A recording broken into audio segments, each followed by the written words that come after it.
Hello snacks, welcome back. My name is Jack. I hope you're staying hydrated. Today it's not so much updates as it is a bunch of tales of people suffering the consequences of their actions. So sit back, relax, and enjoy people making poorer life choices than you for once. Am I the a-hole for dropping off my employer's kids at her important meeting? I was an au pair before, and now I provide nanny services and annual babysitting services, in which case a new contract is signed every year. There are no run-on contracts. I have 3 others working for me, and the occasional teen looking to make some extra cash. So one of my employees was done with a minor celebrity family abroad. This celebrity had recommended her to one of their other celebrity friends. I had a few families that weren't vetted on a list, but because she said she already knew the social circle, she wanted to start immediately due to cash flow and was willing to start before the formalities and paperwork was sorted out. The contract with base rate, extras, and holidays and all were signed and agreed upon before she started. Now, apart from some minor disagreements, her former celebrity employer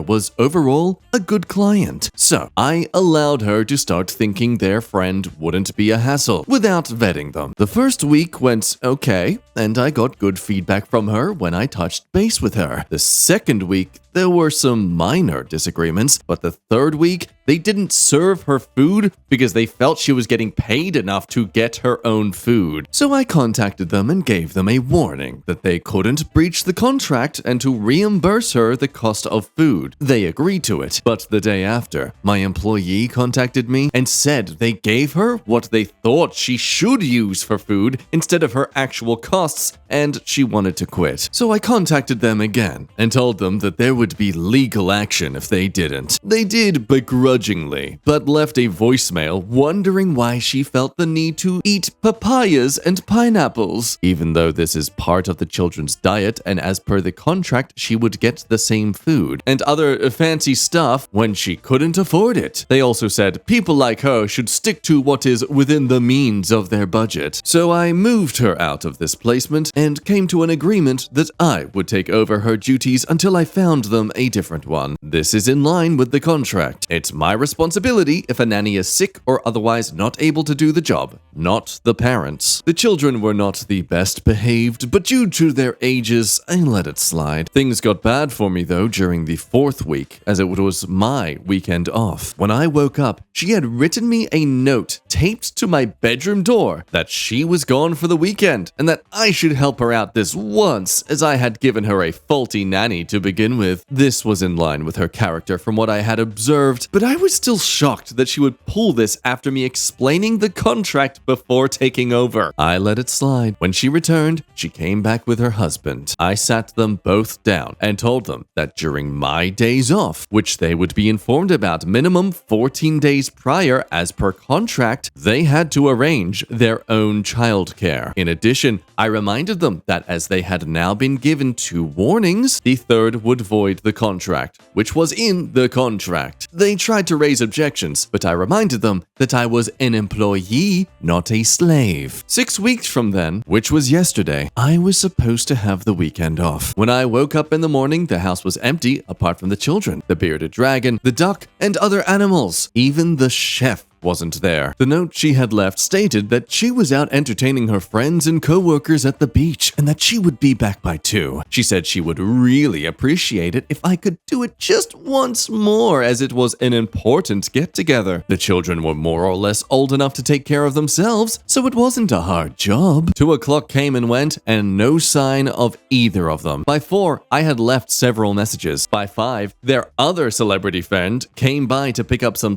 of his stuff that he had left behind a few days earlier. He mentioned a restaurant and handed me a 20, telling me to hang on in there as it was an important appointment. She was trying to get back into being an actress, and she needed this. No sooner had he left did I pack up the children and make my way there. I asked the waitress to guide me to the table as we were doing a surprise, and that the children had looked forward to this all week. Yes, that was a lie, but I needed to get to her before the waitstaff stopped me. Her children are known in the area, so I am glad they let me through. Then I crashed her important meeting with a surprise and telling her the contract was voided and to expect a solicitor to contact them. Since last evening, both her and her husband have left, unsavory messages on my phone. So was I the a-hole? Opie literally had a contract that she reminded them about again and again. I'd like to offer some sympathy to this woman for trying to battle it out in an industry that is so unforgiving. I can understand her being desperate enough to just beg and hope that someone could mind the kids while she tries to, have an income. But even in that case, understanding the industry you're in and how quickly opportunities can come and go, surely you'd propose something to the OP here regarding the contract.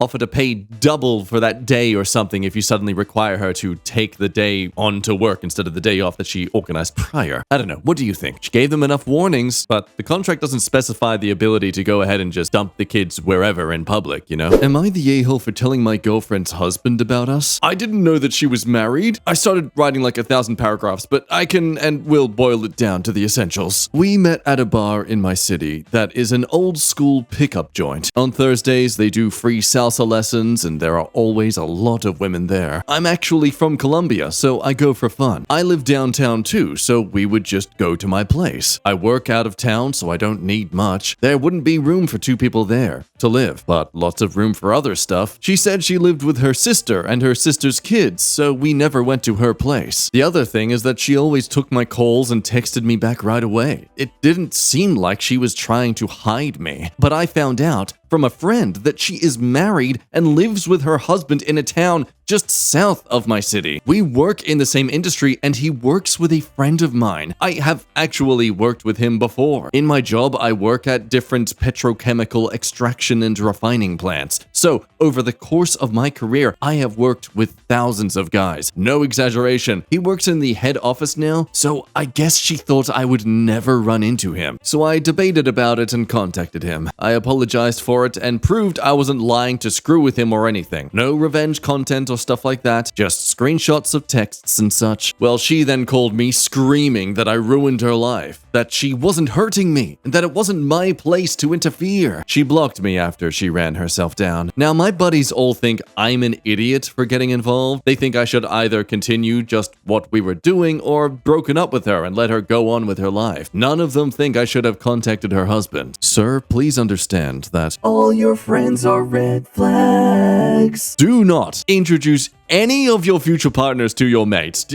You cannot trust any of them for a second to tell you something that could expose your partner, or, like if they were cheating on someone, if your partner was flirting with them, they would clearly just play along with it. How reliable of friends. But strangely enough, there's a lot of people who actually side with the friends on this, believing that OP is the a-hole because if you had simply entered the relationship and gone about your life, how would have that impacted you? What did you gain by blowing up her life by telling her husband, even though you work in the same industry, it sounds like he's basically a stranger or acquaintance at best. Best. And to make a great counter-argument to the bare necessity about caring about others. Okay, so there's someone choking in a restaurant and you could possibly help them. You may fail, but screw it, just let them die. I mean, how would that impact you? You're still alive. Yes, this is very much sarcasm, just in case someone were to not understand. But no, I think it's a very valid opinion, don't you? Or am I just falling onto a bias here? I suppose, to be fair, some people like to make out the fact that, well, clearly it's the wife's fault for never telling him in the first place. Like he didn't know, but, well, technically when he confessed everything to the husband, he did know. It's not like he just met the guy and was bragging about this woman he was banging who just happened to be his wife. He did go out of his way. So yeah, let me know what you think, and we'll move on. Over to some more consequences over professionalism, but in this case, the clients are very much in the right. Let me know how audacious you think this is. Couple hired me as a photographer at their wedding, and I didn't show. They want to sue me now? Hi. A couple on a community's WhatsApp group chat were reaching out to hire a photographer for their wedding. I knew a friend of mine who used to be a photographer, and she was okay lending me her camera for the event. So I reached out to the couple to let them know I could do it. They asked me if I had a portfolio, and I used to photograph college graduations part-time a few years ago, but no weddings. Due to this, they were really shortchanging me. They offered me a total of $80 to be a photographer at their wedding and reception, and cited that they were taking a risk by hiring me, but wanted to give me a chance. I was hesitant, but that money goes a long way for me, and I was down bad lately, so I accepted. They sent me a contract which had our names and location of the event and other boilerplate language, and I signed it. Now, the venue was really far away, almost 2.5 hours away, but I had a friend who lived there, and he was currently visiting me and was going to be going there anyway, so I was going to hitch a ride with him and stay at his place a few days before the wedding. Everything was going smooth. Until a few days before the wedding, they said that there is a storm and possible tornado forecast, and they can't have the wedding venue at that location anymore since it was outdoors, and they were going to move the wedding indoors in a church right next to my house. Well, that was perfect since I now didn't need a ride to the other city. I let my friend know, and a few days later, he went to the city by himself. 3 days before the wedding, the couple decided to move the wedding back to the city 2.5 hours away since the forecast was looking better. I didn't even have a ride anymore since my friend left. I told the couple that it won't be possible for me, and they ignored me for 3 days. I assumed they probably decided to go with someone else. But literally on the day of the wedding, the husband is blasting my texts, asking me where I am and that I'm missing important moments from the wedding. I show him the text that I sent, and he said he didn't read it because he was busy with the wedding. He asked me to call an Uber, but those were insanely expensive, and I'd actually be at a huge loss taking an Uber. He said he was not going to pay for the Uber since it was my job, but I couldn't do anything else. I asked if he knew someone still in town I could hitch a ride with, and he said no. He then started sending rude texts and saying some crazy, also racist stuff. I block him and turn off my phone. When I turn it back on, I find that I was apparently the only photographer at the wedding, and they didn't have anyone else. They now want to sue me for contract breach and emotional damage. I can't afford a lawyer, and I called 5 people in my area, and all of them are asking for $300 to $500 per hour to look over my contract. The couple are also posting my profile picture all over Facebook and tagging me and saying I ruined their wedding, and their friends are also commenting mean things. I'm not sure what to do at this point. Please, any advice would be greatly appreciated. So by the treatment of OP, it's pretty easy to sympathize with her over this wedding couple, but I might offer a bit of a counter-argument that OP kind of dug their own grave here with this communication. Look, personally, based on other stories I've read in the past of professional photographers, and look, okay, OP wasn't exactly a seasoned veteran in this part of the industry, but it's a wedding job. You can't half-ass that. I felt like OP was, again, as they admit, they were down bad lately, so they were just chasing the extra cash that they thought wouldn't be a big issue. But as this top comment greatly analyzes, because you didn't care about the event considering it as small potatoes, they also didn't respect you because you allowed your time to be bought for so little. Everyone all around should have taken this a bit more seriously. Like this husband's stupid excuse that he didn't see the message because he was busy with the wedding. Bro, it takes 5 minutes to open your phone and look at your messages. I guarantee at some point you needed to poop, and you're a man. We all know what us men do when we sit on the toilet. So who do you think's suffering the consequences of their own actions more here? Because again, as this person who's a creative who does contract work themselves, they genuinely believe OP's the one who screwed up here. They didn't have the necessary equipment, reliable transportation, you didn't have experience, didn't ensure the bride and groom were notified, as in just sending one message over a few days is not enough. Like, end of the day, sure, the husband and wife had some responsibilities themselves, but you signed a contract, as much of a capitalist scum I may be sounding like. But hey, despite the flack the OP's getting a lot from a lot of people, there is some hope there. Just reading this commenter's edit, that considering the changing of the venue back to the original, to which the photographer did not agree to, is a good point. So maybe there's technically an out for OP after all. And now for a bride upset that everyone did what she asked of them. Am I the a-hole for expecting my friend to ask me if her kids could come to my wedding? I got married a month ago and am no longer talking to my husband's best friend, Julie, 30 female, and neither is he. Both my husband and I find what she did very untasteful and are looking to see whether we are wrong here. So we planned for a kid-free wedding. The only kids welcome to attend was my daughters from my previous marriage, who are 10 and 14. Julie, though, has 3 children, 7, 10, and 11. We also had a limited amount of seating available due to pricing and food catering, so I only had 50 seats, and therefore I told Julie she could not bring her kids, but her and her husband were both invited. Julie told me very early on that she doubts she could find a babysitter and made it clear she refused to hire someone they did not know, but told me she would do what she could. So about 2 weeks before the wedding, she confirmed that her mum was watching the kids. But then 2 days before the wedding, she messages me and says that her mum bailed on babysitting for one reason or another. Now, I can't remember what I said in response,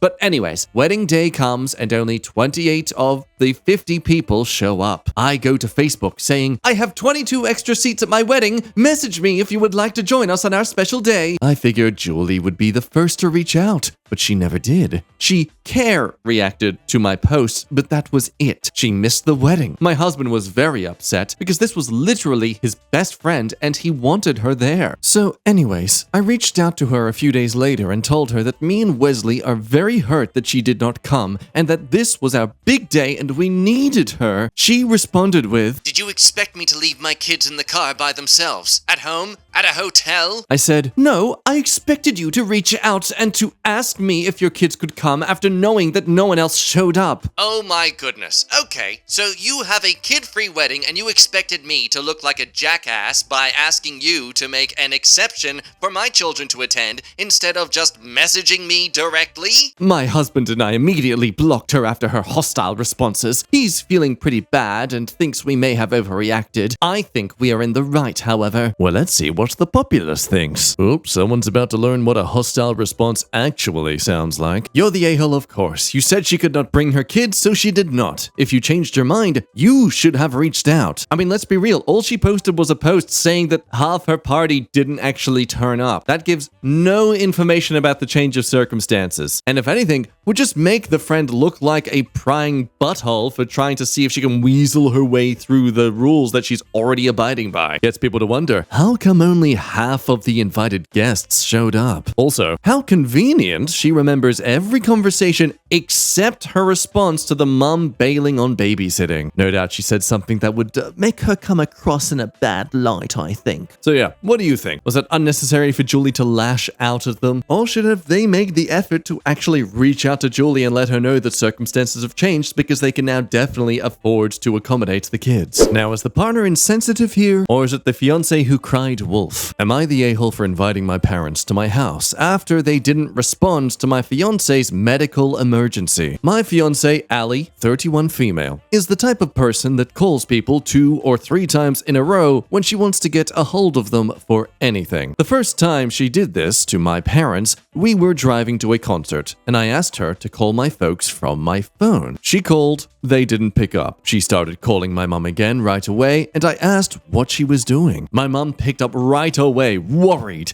Allie asked our question. I told mom, false alarm, hung up. She asked why my mom had been irritated, and I explained to her, in my family, we only call twice in a row if it's an emergency. Unfortunately, Allie has never followed this and will always call them repeatedly for the most mundane stuff. If one doesn't answer, she'll sometimes call my other parent. All that to say, a couple of weeks ago, she broke her leg while working around the house. I was in a workshop for work that day and could only check my phone on breaks. She called my parents since they live a couple of streets over, but neither answered their phones. She wound up having to call an ambulance. I got her message about 2 hours after she fell and went to the hospital. She was pretty mad at my parents when I got there. I let them know what happened, and they also rushed to the hospital to apologize and check on her. She didn't want them coming in, so they sat outside for a bit, got her flowers from the gift shop, and eventually went home. I took some time off work to take care of her, and my parents had been offering help as they could. Her sister drove in to help so I could go back to work. Now, last night I decided to make a nice dinner than usual and wanted to invite my parents. I gave her a heads up that I was inviting them and asked if she wanted me to rearrange some of the chairs and tables so we can all eat together. But she got mad that I wanted to invite them and is of the mind that I shouldn't be wanting to see or speak with them after they ignored her. Her sister naturally agrees with her and feels I'm putting my parents over my soon-to-be wife. Up until this point, I haven't said anything to her about the situation, but I did then, and I told her that it was a massive screw-up in communication on everyone's part, and time we all talk it out to put it behind us. But neither she nor her sister think she should stop being mad at them. Was I an a-hole to invite my parents over? Some extra info: my parents were sitting outside for their quiet time when she called. It's not unusual for them to not answer calls or texts and wait to return them later when they do that. I myself had to do the 2-call routine, so they knew it was urgent. So yeah, 2, I'd argue, valid sides to consider here. I mean, even if the fiancé is the boy who cried wolf, I'm still noticing a lack of sympathy about her situation. I'm sure he gave a lot of it at the time and all, but it just feels like I'm reading a lot of someone saying, "These are the consequences of your own actions, and I have no responsibility here." Surely there were signs that this was a big deal, right? Well, as people ask, how many calls did Ellie make to the parents exactly? Was it more than usual? Did she text at all? You know, something to signify it isn't just her nagging them like she usually does. Well, according to OP, it was 3 for the mom and 2 times for the dad, which actually is normal for her. Didn't even send a text. So naturally, to the parents, they're just gonna see a typical phone call from the fiancé. Kinda can't blame them for returning to their phones and not bothering to, catch up as quick as possible. So of course, it's mostly not the a-hole. But as even the OP themselves confesses, I do have to wonder if there was maybe enough communication in the first place about this practice of your families, because it seems like he's only brought this up maybe once or twice at most. Sure, you as a partner should make an effort to actually remember these things. Husbands get flogged all the time for being forgetful like that themselves, so let me know where you stand with this. Do you think he should have made it more obvious and apparent to her, or do you think she should have really figured this out on her own, that she shouldn't spam call people for their attention? So we have this title: Am I the a-hole for wanting to have a private, secret wedding for my dad in the hospital and then have our big wedding and reception later? And to go straight to the top comment, I mean, what a ride. Clearly your mom has problems managing her timing. She thought smack talking you during your reception was fine, just like she thought getting knocked up by her man whore during her marriage was just fine. Like, my god, what are we getting into? So my dad was in the hospital. He was going from there to hospice. He was not coming out. I wanted him at my wedding, my real wedding. I didn't care about any other guests. My in-laws were on board, and so was my husband-to-be. The only people with a problem were my mother, stepfather, and their kids. But I didn't want them there. My mom broke my dad when she cheated with her current husband. They divorced when she got pregnant after my dad had survived testicular cancer. My mother went nuts and threatening to tell everyone that my big church wedding was a sham. I told her that if she opened her mouth, she would be uninvited, and I would tell everyone I knew that she was pregnant with my half-brother while she was with my dad. Premature my butt. The wedding in the hospital went great. It was just me, my husband, my dad, my in-laws, and the pastor who was going to marry us at the church later. My dad eventually passed away before the church wedding, and before he even made it to hospice. He was lucid until the end. Our other wedding was beautiful. I danced with my dad's dad and we cried. My mom thought she was safe to tell everyone what a bitch I was to have a secret wedding after the ceremony and halfway through the reception. So I asked her what the hell she thought she was doing. She said that I got all my guests and gifts and that I should be happy. But literally no one else has a problem. Everyone she told said I did the right thing for my dad. So now my mother is complaining that I shared her personal information with people even though she didn't tell anyone before my wedding. I warned her. Hell yeah, you did. Oh, I'm so glad you went through with your promise. And also, another point, I don't know, is this a generational thing? But I agree to this. I've never understood why anyone cares so much if the wedding they attend is the legal ceremony. I'm not there to watch you sign documents. I'm there to celebrate with someone I care about. Like, it's literally a party. I get weddings are a bit more official than a house party of sorts, but you don't ask your friends, is the party you've got organized this weekend at your place an official party? I don't know. Tell me what you think, because I understand that, yes, weddings are a bit more of a legitimate thing, but also most of us never actually pay for the weddings we go to aside from maybe costs and the clothes we buy. Unless I put money towards their wedding, I'm not entitled to anything.